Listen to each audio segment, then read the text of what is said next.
Книга Коран – самое священное. Ла илляха илляллах Мухаммадан Расулуллах. Это говорится, что я признаю, что Мухаммад – посланник Аллаха, и Бог для нас всех, Он един.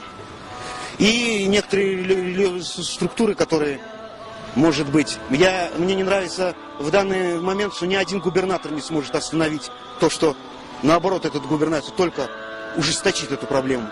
Натиск, притеснение ислама. Кто имеет право оскорблять ислам? Никто не имеет права. Даже в присутствии в сегодняшнем и в данный момент оскорбления я присутствую. Оскорбление, братья мои, заключается в том, что книга Коран не несет терроризм.